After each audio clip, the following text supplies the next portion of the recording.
Siyam na ang nasawi sa Doblet o kambal na lindol na naminsala sa Davao Oriental. May aftershocks pa rin at isa pang problema ang supply ng malinis na tubig. May report si Jandy Esteban ng GMA Regional TV. Linog! Ramdam kaninang umaga ang magnitude 5.6 na aftershock sa gitna ng coverage ng GMA Integrated News sa Maray, Davao Oriental. Labas lang kamo, labas! Kusog na!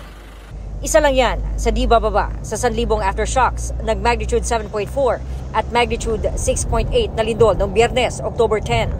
Kaya takot pang umuwi sa kanilang mga bahay ang mga residente. Mahirap na talagang tumira dyan, ma'am. So saan kayo natutulog? Sa labas na, yung mga tent. Ayon sa MDRRMO, 80% ng mga nasirang water pipes sa central poblasyon ang na-restore na. Pero kapos pa rin sa malinis na tubig ang ibang lugar. Gripo, wala na. Wala na, Wala lang minsan may river. So dito kayo naliligo? Yes po. Yung maiinom, Palit. Mineral. meron nang mabibili? Oh, Yung donasyon wala? wala. Wala kaming natatanggap, ma'am.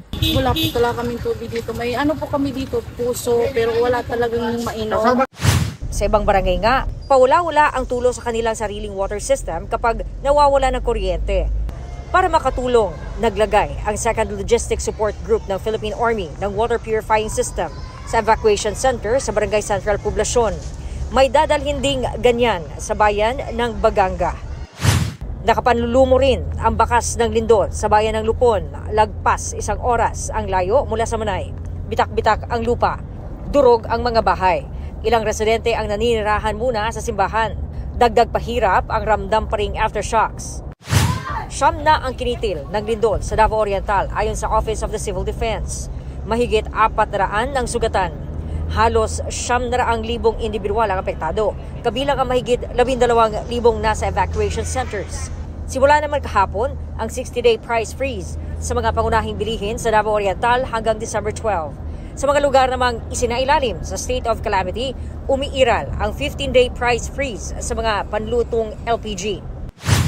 Walang face-to-face classes sa public schools sa buong Davao Oriental.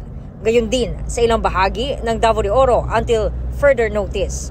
Sa Nabunturan, asynchronous muna ang setup ng mga klase.